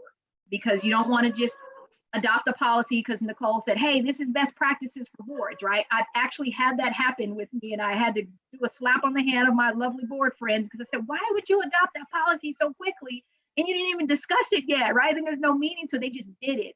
And it's because they saw it as, we got to get this done. This is what equity-driven boards do. And so we said, okay, well, let's go slow to go fast, right? And yes, we want to, but it needs to be meaningful for you. So I'll say this, even with the policy you have adopted, is what we will do is look at that policy and make sure it makes sense to us, right? And then if we need to revise anything, that's what boards do. You just go through and amend your policy so it actually is meaningful for you. So you're fine. Everybody's in a good place, and no stress on that. But definitely that's why we say, you know, you go slow to go fast. Okay. So here's what I'm going to do. I'm going to transition in a moment the slides, but I want you to at least do what Jen did. She stood up, she did a stretch break, and I even wonder if you need a glass of water or something like that. Would this be a great time to do so? Okay, Scott says yes. Okay, so let's do this. Let's do a 4-minute break. And I purposely say 4 because if I gave you 5, then it would turn to 6 and 7. So we're gonna do 4 and I'll see you back at 6:55 and then I'll have the slides all ready for you. Okay. Still went bowling already. See ya. All right, so 4-minute break.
I was trying to see if I could get like a green glove and have an arm come out like in Harry Potter with the books. It's back there. God, that'd be really cool. You know, have somebody back there and just like bringing their hand out through there and grab a book and put it in there. I can't wait to see that. Zoom needs to have some new features anyway, so. All right, so we're going to go ahead and jump right in. We have a little over a half hour left. And so what I want to do is, again, remind you of your 4 agreements, right? Thank you for staying engaged. Thank you for experiencing a little discomfort, especially with learning new concepts about governance. And it's a lot. Again, it's like drinking water out of a fire hose. It's just very uncomfortable. Thank you for speaking your truth. I think it's really important as we've gone through this process so far. Sometimes doing self-assessments is not always comfortable. And not always a practice we do as educators. But lastly, the non-closure that we're going to continue to feel, because each moment we go through these sessions, we'll pause, we'll put a pin in it, then we're going to go to the next session and we'll put a pin in it. And so each time you'll feel that non-closure. And so I just appreciate it. So what we're going to do is we're going to jump right into a couple of concepts that we're going to actually unpack over the next 3 sessions, as I mentioned earlier. So what you'll see on the screen, see, there it is. What you see on the screen is a slide that I'm going to show you often to go back to. And it's kind of what I call an overview. And I shared this with you in the first session. And I think, Ted, if I recall, I think you'd share it then as like, this is a lot. This is a lot. Mm-hmm. Oh, yeah. So again, I'm sharing it with you as an overview because what we're going to do is unpack these, what I call kind of 3 buckets of information around what equity is in education. And then I put in parentheses racial, because what we're going to do is add that layer of racial equity as well. And so as you look at the big picture as a board, I want you to think of equity as an umbrella, okay? Because there are different ways to see this work, and equity applies to everyone, but it has specific focus areas that I want you to really kind of unpack together. So we're going to unpack 3 things together, okay? What does equity mean? And what specifically does racial equity mean? Because we know that's a focus for your district. What are the challenges to racial equity? And what is it that we can do as far as actions as a board to create racial equity? So that last column I just shared, I want you to just kind of push that off for a minute, because I don't want y'all to think about what you're going to do yet. Okay, I want you to just kind of get that out of your mind. Too much pressure. We're not going to do anything yet. We just want to build our understanding first. Okay, and so going to what Phil mentioned on the first column, what does it actually mean? So I want to give you a kind of a quick recap, but then a little bit deeper overview. So racial equity in particular is not racial equality. Okay, so that's important to think about. So again, equity and equality are 2 different things. Equity is about giving people what they need. Equality is giving people the same thing. So if you can imagine putting the lens of race, which we're going to unpack, what does race actually mean? But when you put the layer of race, now it means, again, racial equity is not racial equality. So when we talk about students of color, and for the sake of just kind of a general sense, because we've got to break down what students of color means, we're going to do that when we start to talk about your data. But giving students of color what they need when they need it is racial equity. And specifically, if you want to stay in the sense of students of color, they need more than other students of color. So some may need more than others. Kids are not monolithic. So where this work becomes very complex is that when you start to break down the concept of race, and you'll have your data and you'll look at kids based on they mark this racial box, you have to remember all of them don't have the same needs. So when we talk about our students, you have a large population of students based on your data that identify as Latino or Hispanic. And so as we unpack that, you have to remember all students who mark that racial box don't have the same needs. So we have to remember that now we have to learn more about kids. And this is where we talk about students' success is demonstrated in diverse ways. So when we talk about racial equity, we have to remember that kids are brilliant, but they may not demonstrate it in the ways that we always measure success.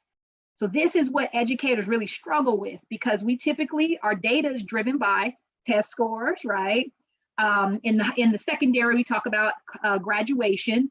In elementary, we talk about, leaving that system, going into high school. You leave the 8th grade, you go to high school. And what does that look like coming from the 5th grade to the 6th grade? Like there's these metrics and these benchmarks that kids go through. But kids who don't necessarily meet those, does that mean they're not brilliant and that they're not successful? And this is where you see racial equity in education, is when we have metrics that show we can have demonstration of success in multiple ways, not just the metrics that we've been taught in our education system. And that's when we'll have to unpack. It's pretty complex.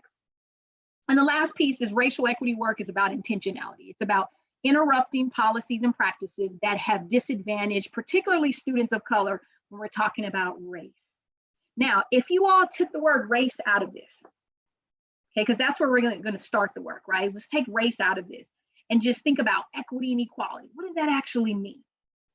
What does that actually mean? And Phil said, like, what does this really mean, right? So the image, I want you to take a look at the image of what equity may look like. And that it is not equality. Equity is about giving kids what they need when they need it.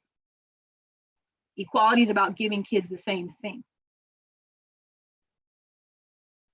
What equity is not, the opposite of it, is the reality box. So you see on the left, reality is that you have some kids who have more than others, you have some kids who have just enough, and then you have some kids who have less than others and actually are at a deficit. And it's not because the kids are the problem, right? And so that's where we have to look at, how is it that equity looks with regards to this, this particular concept in education.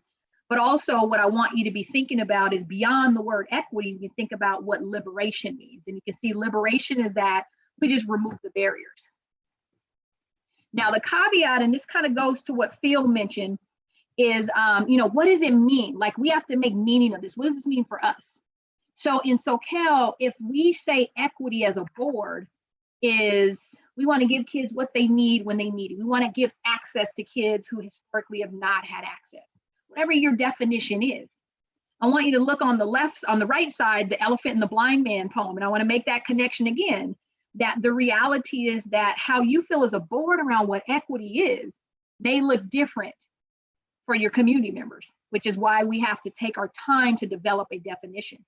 And so some may see the elephant as it's equity, and then the blind men who are touching on the elephant all have a different perspective. One blind man might say, hey, equity is about race. So racial equity. Another one may be, hey, I think it's about equity for students with disabilities. Another may say, hey, it's about equity for our English learners. There may be another one that says, no, equity is about religious equity, because we have kids who have certain belief systems, spiritual beliefs that have been oppressed in our system. But here's the complexity. When we talk about religion, we don't actually have data for that because we're not allowed to collect that data, right? So that's why it's important to unpack. Equity is about giving people what they need, and everyone doesn't have the same needs. So we have to start to unpack those, which is why I always say, don't create an equity statement until you actually understand what equity is, because it may be different depending on who you're speaking to.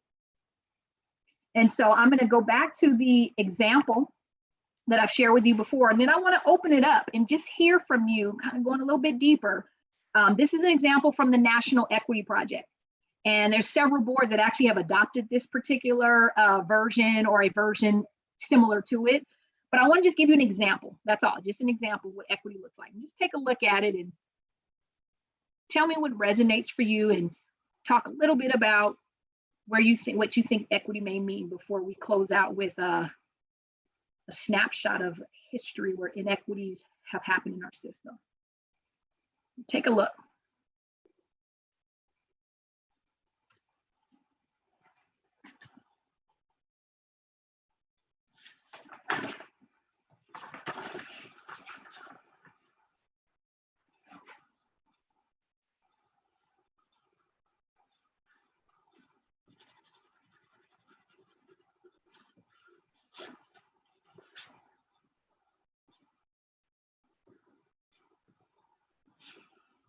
So go ahead and unmute yourself. What's resonating with you about what equity, the sample of what equity is, and also I gave you a little context earlier.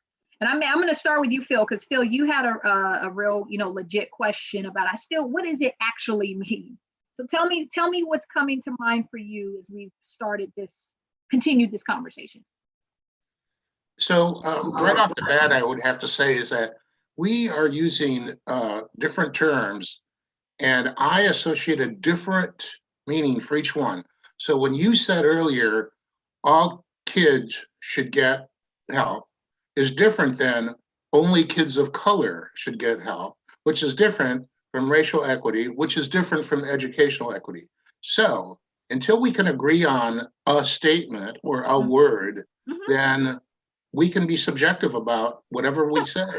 Absolutely. So, but applying this, the third one is a matter of budget. I would like to have music and art and all that other stuff, but guess what?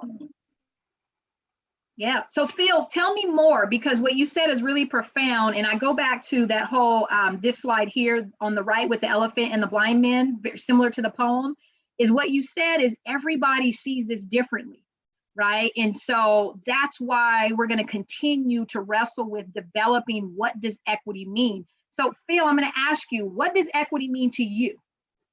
So equity means to me differentiated educational plan. And tell me more about what that means for who. Well, that's an educational plan for each individual student. Got it. Got it. I love it. Okay. Carolyn, what does it mean to you? What does equity mean to you? Thank you, Phil, for that.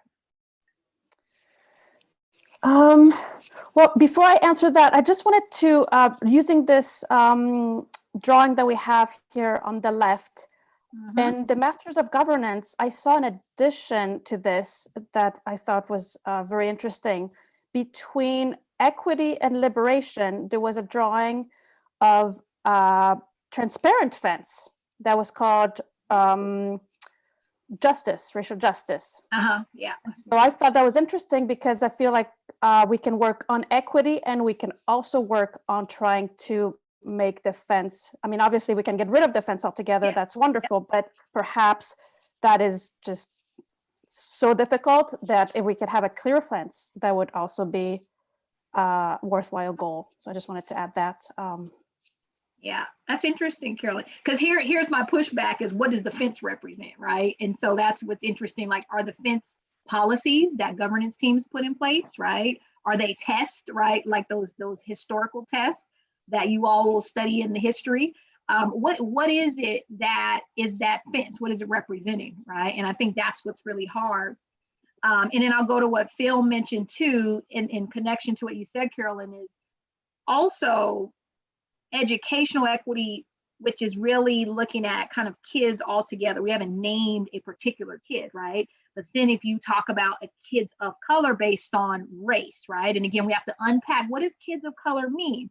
But it looks very different depending on what kid we're talking about, right? And so this is where we have to keep wrestling with how do we actually identify what equity is. All right, Phil, go ahead. And then I want to hear from some of your colleagues about their thoughts. Go ahead, jump in. So I'm going to be the uncomfortable thing here, but I believe that we're supposed to be colorblind when we look at our students. Tell me why. Because I think it's illegal to be otherwise. Tell me more. Tell me more. Brown versus the Board of Education. Yeah, but tell me more. I think help us unpack that, because this is a big one about color blindness. This is a big one that we talk about. Well, I can't prefer one student over another because of the color of their skin. So then tell me, Phil, how is it when we look at data that kids based on ethnicity seem to always be at the bottom of the achievement gap or the disproportionate discipline gap? See where I'm going? Like, we can't do it legally, but somehow the system has produced that inequity based on something that's illegal. So tell me more. So that's where that individualized education plan comes in. So you look at each student. We have intervention programs, right, Jessica? And so we're trying to meet each student, doesn't matter what color they are or gender, and meet them where they're at. Yeah. So I'm going to push back Phil a little bit. And I'll say this, and this is something we did with the admin council yesterday. So we did this thing called the cultural proficiency continuum, and we talked about the different places that we could be. And cultural or color blindness is one that's on that continuum. And one of the things that's tough about this one is being colorblind, the concept makes sense, right? It's like, I don't want to treat people differently based on their ethnicity or race. The problem with that is what we do is we take away from someone if that's their identity. So for me, as an African-American student, if I'm in your district, I want you to see me because I bring something based on my African-Americanness. I don't want you to not see it. So that means you can't give me curriculum that's going to be relevant for me, right? If you don't see me for who I am. Now, because of the law, right, we don't want to discriminate against me as a student. So we have, as a board, have to think about what does this actually mean when we start to call out racial justice, right? And racial equity. And so I just appreciate you calling it out, Phil, because this is going to be the challenge when you all start to unpack the data, because the data clearly says, right, and it's not a SoCal thing. This is interesting. This is a educational system trend based on history that students based on race and ethnicity have been served differently in the system. So we do have to find a way to see color, but also recognize that we do have to have an individual plan for every kid, because here's the catch, is I have 3 African-American kids, for example, and I have to remember as a parent that they have 3 different needs, but they all have the same ethnicity, they have the same mom and dad, right? They have the same kind of upbringing, but they are 3 different kids. So their educational plan should be differentiated. So that's pretty powerful what you brought up, but it's complex, as you can see. So anyone want to add to that? Because what I'm going to do is we're going to close out with, I'm going to give you an overview of the history, and then that's going to be part of our homework, and going into our next session is going to be really important to recognize. So anyone else want to add your definition of equity and what's resonating with you? Jump in, Jen. What are you thinking? Amanda, Ted, go ahead. Well, honestly, this is quite, I mean, everybody's quite profound and, you know, with their statements. And I just look at the picture of equity. I think back in the days when I guess we were graded by the curve, and you had the kid that was like, you know, that knew everything on down to where maybe, you know, I was on the way down, and and that was, I don't think that really was a good example of equity because of our needs of education. Yes. And you know, numbers I'm good, but reading I was always really slow. And I love policies because they're to the point. And I think, and I'm kind of thinking about back when, you know, when I was in elementary school, and, you know, you didn't get it, you just kind of went to the back of the room, and that's about it. And then I think now I think, you know, and it was my thing was equity and equality always meant the same to me, like the first statement, you know, for the longest time. Yeah. Now, when you ask me the definition of equity, is that we're throwing away the curve and just, I know it's like, it's a straight ball, but, you know, each person is getting their individual needs. Yes. I guess that made sense there. Yeah. No, I appreciate you calling out, Ted. What I hear, this is a big one, is the way we assess how kids even do in school, right? Like the measurements, the test, right? Like you've been mentioned about reading and math. We have benchmarks, right? Hey, by 3rd grade, we want you to be at this point. Well, guess what? Every kid may not reach those benchmarks at the same time. Does that mean they're not successful? And see, that's why we have to have multiple metrics, right? To demonstrate kids are moving towards this goal, which ties back to what Phil said about having an individual plan, right? So Ted's plan for reading at a certain level may look different from Scott's plan for reading at a different level, but we're all going to go to that same place. And so how do we create an equitable avenue to get there versus say, hey, you know what, Ted, you're going to keep having to do this, and I'm not going to change how I'm going to teach it to you. You're going to have to keep learning how to read this, but I'm not going to adjust how I provide that to you. That's where equity has not happened. It's been equality, right? And that's why equality doesn't work for everybody, right? But then we wrestle with, we all want to make sure that we have an equal opportunity, right? To have the same curriculum, right? The same access. But the problem is that how it's delivered is not always equitable. And unfortunately, again, you look at the data, there are certain kids who that shows up for. We think about our English learners is a great example, right? Think about it. We have English learners. I get to do so many trainings with adults who are like, I was this English learner, right? And the progress for them looked different depending on their journey. But it's at the time they were told they weren't successful, right? Mhm. And so that's when we have to talk about what does equity really mean for us in SoCal. And so you can see how this is very complex. So I'm going to ask anyone else want to jump in? Because again, I don't want you to feel like you have to create the statement tonight. We're just developing it through our discussion, and then we're going to have to eventually come to some common understanding. But anyone else want to jump in before I give you your reflective assignment?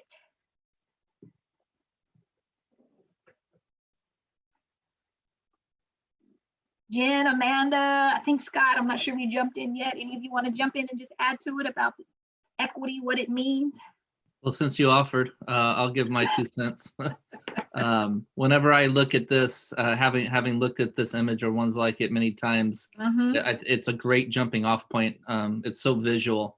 And I think, so much of our work as a governance team comes, taking it beyond the simple visual, because like when I look at the equity quadrant, and I think about those 2 boxes that were given to the student of shorter stature, when we get into reality and we think of resource allocation and what boards often have to do is fiscal resource allocation, it's never as simple as 2 boxes and the parent of the taller child is happy, right? And it's making those tough decisions, knowing that we're not going to make everybody happy when we allocate fiscally, and having that deep belief that it's the right thing to do anyway.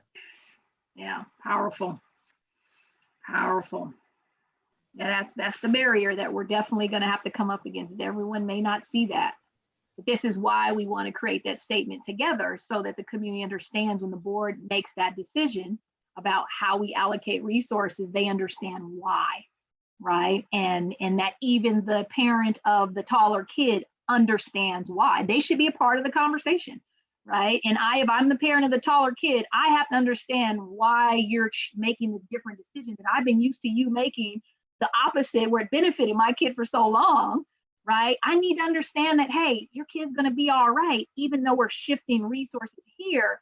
We're not abandoning you, right? It's just that your needs are different. And that's the discussion too, going back to Fields again, I keep using that differentiated for each kid.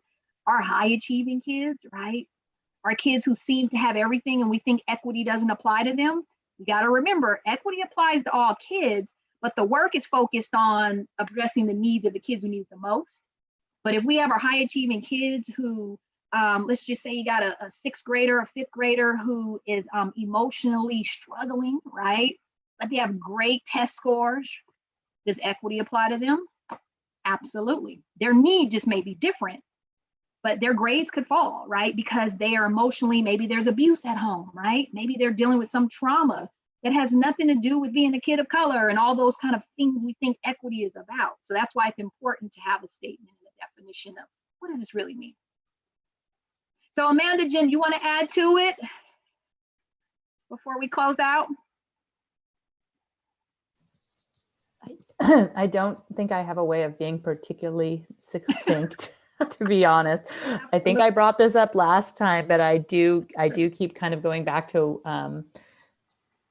really wanting to, of course, we're student focused and this work is centered on having the right results for our kids. And to me, that connects back to also what this means in terms of our staff and equity for staff, looking at who the decision makers are and what this group, looks like and what our background might be. So it all kind of connects into just, again, at all, throughout the system, right? So just that keeps rolling around in my head. But yeah, I mean, I subscribe to the basic theory of equity, everyone getting what they need. That's not the same for everyone. As Phil said, looking at each child individually, as some of our principals have talked about, right? We really think about the whole child. And in terms of racial equity, that's been something that can be very hard to talk about, to address, to, call out and really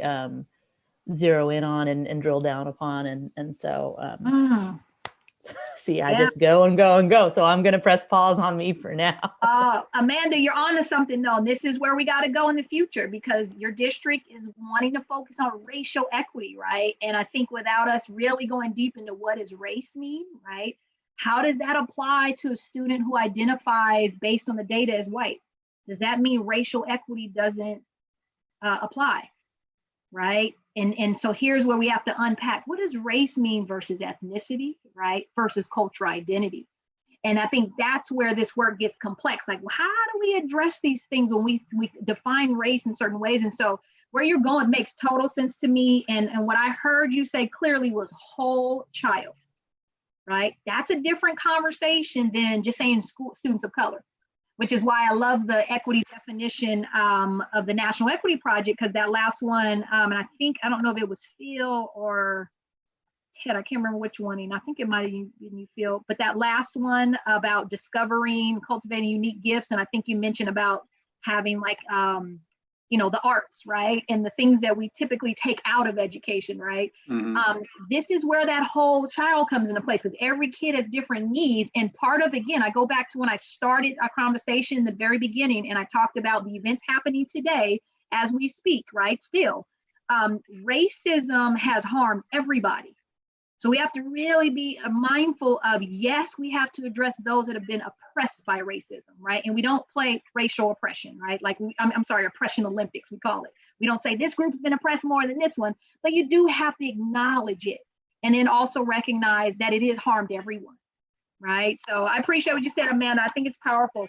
Jen, I'm gonna have you jump in, and then Phil, I'll have you add in, because I saw you raise your hand too. I wanna make sure Jen can finish too. Well, thanks. Yeah, I feel like this always happens. It's getting really good, and then it's almost closing time. We're diving deep, and then it's like, okay, good night. But that's the non-closure, But we're getting into some meaty discussion here, and I think my gut feelings towards equity are like both structure around disrupting systemic structures, and then also the honoring the individual. And I'll just say, as and that process is a very, it's a personal one, having eyes wide open to the systems around us while internally addressing our own biases. Yes. But I'll say with the individual, just one thing that came up, Phil, I know you're passionate about supporting each individual, and as an individual, I want you to see me as a woman, and I want you to see what I bring forth as a white woman with my experiences and my little kids, my children. I want you to see them and their Mexican heritage and their beautiful biracial skin and the stories they have. And also I understand the feelings and of expressing race. There's a history that has kind of been oppressed upon us, that if you mention the color of one's skin, it's a negative thing in a way, because that's a white system that we're in. But it's we're all such beautiful individuals. So it's such a robust conversation that it's exciting, and thank you for sharing your thoughts. This is an awesome team. Yeah, Jen's all fired up. And then we're gonna have the nerve to say, let's close and adjourn right in 6 minutes. And so here's what I want to do. I was thinking, I'm sorry, as what Jen was talking about, is that I've tried to work on a habit of, when I'm talking about somebody or describing somebody, I don't bring in their race. I bring in their qualities, and I just I thought to myself, because like what Jen's saying, how I took it is that sometimes, I'll tell you, this, a white guy over here, but then there's this black guy. It's like, you talk about somebody and talk about them without saying, first going, oh yeah, he's an African-American man and he's very smart. To start off with, he's a very smart man. I really appreciate everything he says. Yeah. And that's something that I've really, really worked on, and leaving the race part out too. Yeah. I don't know, that's just me. Yep. Very complex, Ted. I appreciate you sharing your reflection and your journey and what your intentionality is to address. But whenever I see a kitty cat clock in a store, I always think of Jen. She's watching. Go ahead, jump in, Phil. Okay, this will be short. So if we want to have a topic about education, public education in California and equity, let's spend a couple of minutes to talk about CTE in the future.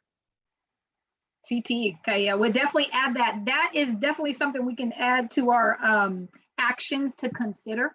Because CTE and what do you call it? Is it VAPA? What is CTE? So CTE is career technical education, and VAPA is visual, applied, and performing arts. Yeah, and so those two are also areas that sometimes get overshadowed by our academic focus. So we definitely want to talk about that. And so Phil, what a great transition to where I want to go with our next steps and also some final closing thoughts. I do want to ask this of our president is, you having such great discussions, and I feel really bad closing you out completely, but do you have, are you objecting to us just taking a few moments after 7:30 to finish up? Okay, so I'm fine. Okay. If anybody else has to go, that's wanna fine just too. double I'm check. fine to continue. Okay. All right, just want to make sure. So here's what I'm going to do. Oh, Scott, jump in. Did I see you? No. Okay. I was just accidentally. Okay. Perfect. So here's what I want to do. In our closing, I'm going to share with you a video because what we're trying to do is define what equity is, but also trying to layer this racial equity lens to this as well. So I want to give you a little bit of context about and a reflection opportunity about where are we in our own district and understanding like why we even have these equity gaps. Why are these disparities there? And this particular video is one that I've used to just provide some thought, and Jen's gonna hate this because your non-closure is going to be that you're going to have your own informal or internal reflection about this video. And we're not gonna go deep into discussion because I want you all to have a thirst and hunger for our next session to come back and continue this. But I'm gonna share this video called The Unequal Opportunity Race. And I'm not sure how many of you have seen it. Just wave your hand if you've seen it already. Has anyone seen it? I know maybe our admin team has seen it. And so as you look at this video, I want you to be thinking about, again, we're trying to define equity, right? But we have to also have context of why we even need to define this. What does this actually mean? So I'm going to go ahead and share it. And actually just dawned on me, I have to stop sharing and reshare because I think I have to actually share the sound. Okay, so when I do so, please, let's see who's on my screen. Scott, I think I'll see you. Let's see. Yeah, it's you. So if you can just wave to me that you can hear this particular video that is right in front of me. I'll let you know. And it's really just background music. It's not any audio except background music. So.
right, so what I'm going to ask you to do for a moment is to have what I call a silent reflection. And if you have a piece of paper in front of you or a napkin, your hand, whatever it may be, I want you to take a moment to write down 3 things. Okay, so just take like 2 minutes, write down 3 things. And the 3 things are, after watching this video, I want you to write what was confirmed for you. So I call it a cap moment. C, what was confirmed for you as you watched the video? Okay, the things you like, I get it, I agree, I understand. Yes, I get that. What was confirmed? Second thing I want you to write down is what question you still may want to ask. Okay, that's your A. What question you may want to ask? You may have a little bit of non-closure. I'm not sure about that. I need to know more. Then the third thing is the P. What emotion was provoked in you as you watched the video? What emotion was provoked? Okay, so just take a few moments to write down your cap moment. What was confirmed? What question you want to ask? What emotion was provoked? So this is a moment of silent reflection.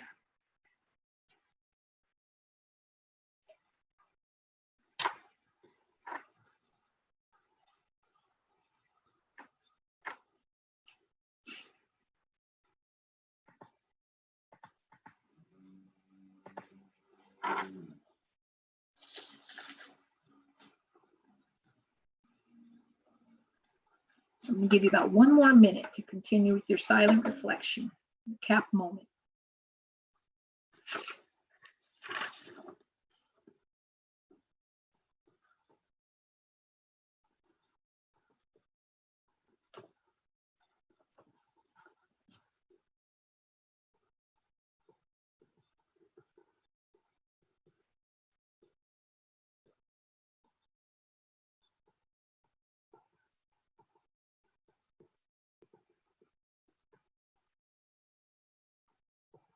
All right, so we'll go about 30 more seconds.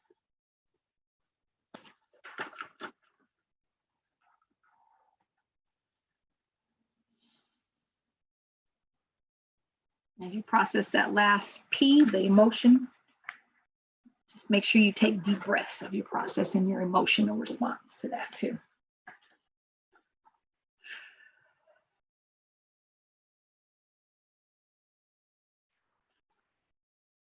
All right.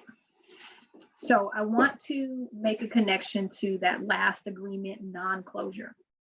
I am intentionally not going to create a discussion for a couple of reasons. 1, because of our time, but 2 is because I actually want you to have a little moment of non-closure where I want you to take your cap moment and use that as a reflection point moving forward until we see each other again. And when you think about what you saw in the video, you should be thinking about your definition of equity, how much more you understand. Maybe now you're starting to see, oh, I see where inequities have happened and maybe even why they have happened. And you may be making connections to racial equity as well, based on historical events. And that video was bigger than just education, as you could see. So as you think about connections to moving forward, I want to give you a couple of next steps. And again, in the lens as a governance team that wants to lead for racial equity, I want you to think about our next steps together. So a couple things. One is to continue your processing about what you saw in the video. I want you to include in your what I call individual homework. I call it homework because you have to continue individually to build your context. So when we come back together, we can have a very deep discussion about where we're going with regards to the history of public education through a policy lens. So in the chat, you should see a link to the history of public education timeline. And I would like you to utilize that as one of your reference points between now and our next meeting, which is actually in March. You have plenty of time. But just like your great board members, and you always read your full packets before every board meeting, right? Very similar to this. Scott's like, yes, they do. But make sure this is one of those homework assignments you want to prepare for our next meeting. And you have all the way till March, so you have plenty of time. But again, in the chat is that link, and also it is all in your Google folder link. So you can go back to it if you don't want to pull it up today. But what that document looks like, just to give you a snapshot, is it looks like this. It actually is a link, but also in our Google folder, there is the Word version of this particular history timeline. And what it will do is give you context for why we have educational and racial equity gaps. So as you go through the timeline, what you're going to notice, and it may take you, 30 minutes of your time. It just depends on how fast you go and how slow you want to go. But you will scroll through each one. So you want to just scroll up and down each one. And that's where you'll get to see all of the historical facts. And this particular one will go from 1647. And if you just keep scrolling and scrolling, it'll take you all the way to 2016, I believe. Okay, and it will include history, many different events, but not all. So there may be some things you may not see in here. It's not that I didn't want to include it. It's just simply that you can only put so much in the activity. So it ends at 2018 actually, with the ethnic studies conversation. Okay, so that's going to be one of your homework assignments as we get ready to prepare for our next session. Okay. So I want to make sure you have that piece. And again, the link is in your Google folder, and it's also in the chat. Okay. Your second homework assignment, and this is to prepare us for a conversation about racial equity, and also what Dr. Paul Gorski talks about in his article, which is in your folder, is called Avoiding Racial Equity Detours. So this will be another document that will help you have context for what racial equity is. Okay. And James Baldwin, he's just there on the side just to give us a little inspiration. But our admin team is actually, one of their homework assignments is to actually research a James Baldwin quote and to talk about what resonates for them. Okay, so homework assignments is history of public education, check, right? And then the next is reading the article, Avoiding Racial Equity Detours. Both of those are in your Google folder. And so you also have the water system change, which you've already read. So we're going to continue to apply this to your work. Okay, so we won't go into it tonight, which is perfectly fine, but this is going to be the framework I'll constantly refer to in our work. But specifically, here are your next steps. So we will be together on March 10th and May 12th. And Scott, I think those are official, yes? It's still good? Okay, good. And if we need to adjust when we get closer to those, we can talk, so don't stress too much if something may need to change, but this is where we're on the calendar and your commitment. We're going to continue to develop a racial equity statement. We're going to make connections to the history of public education. And then we're going to start to establish some priorities and start to develop, and I should say evolve your equity policy you currently have, and start looking at how do we create a plan of action. Okay, so this is kind of where we're going long term. But March 10th is when we'll see each other again. And so with that, I want to pause and see if there's questions about the homework, about next steps, or any final reflections before we close out.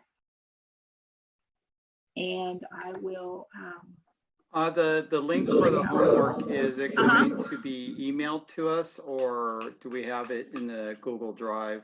It's in the Google Drive. Yep, and I'll go back to it again just to double check and make sure nothing has changed or been moved. But I think everything should be in there that I've referred to, and you will always be able to go back to it. That Google folder is there for you in the long run. So if you need to go back even to session 1, that information is still in session 1 as well.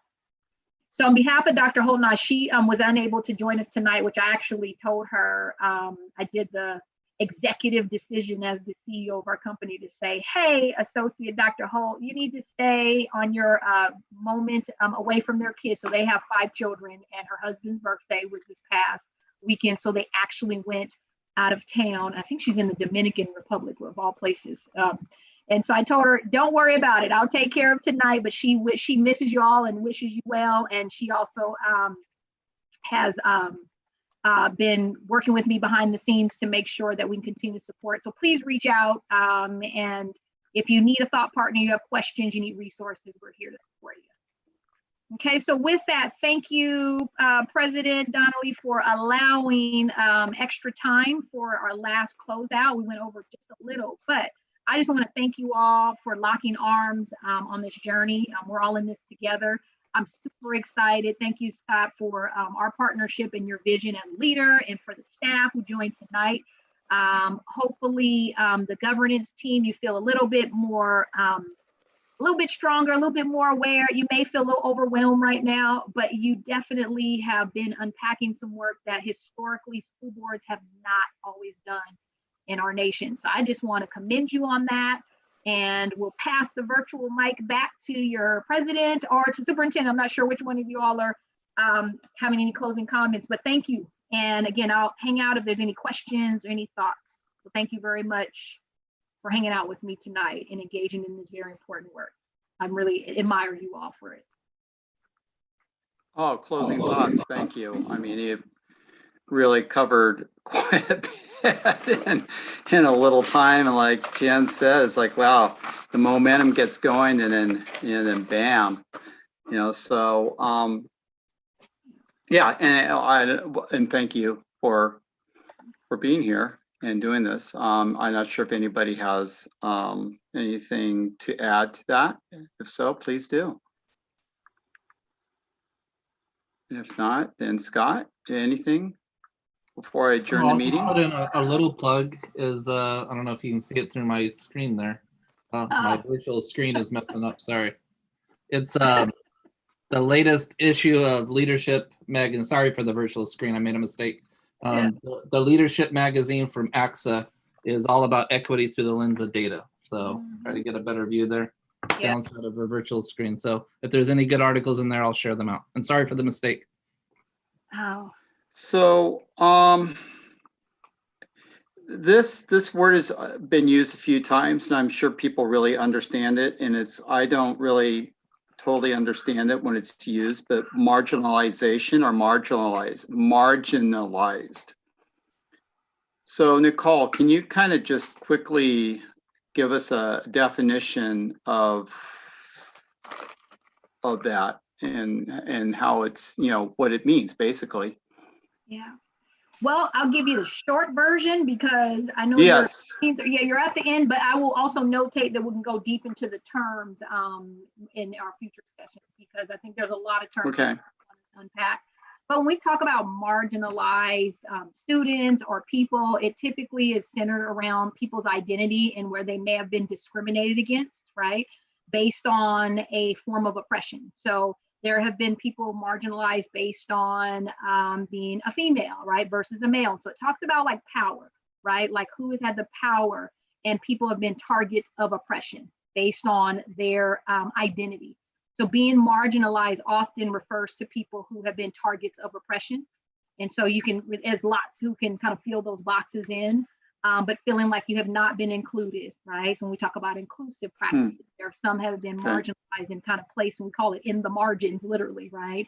So it's a lot of it's centered around people's cultural identity and where people fit in, right? When it comes to power structures and policies that have been perpetuated in many institutions, and education is no different. So I can give lots of examples, but tonight you don't want to do that anymore tonight. You all want to adjourn so you can process what we did talk about. But I'm going to notate to go through some of the terms because you actually I think I may have put that in your resource folder because there's a whole glossary of terms in there too. So I'm going to notate to go through some of the terms with you. Okay, I think that would be helpful. Okay. And then with that, if there's no other further questions, quick questions, updates from the board, I'll just call for a motion to adjourn the meeting. Is there a motion to adjourn? Sure. Amanda I will make first. It's Amanda. Jen, I'll make the motion. All in favor? Aye. Aye. Okay. Aye. Aye. All right, everybody. Have a good evening. Thank you. There it is. Oh yeah, Oh, there we see it, Scott. There it is. My copy, Hey. I don't think it came.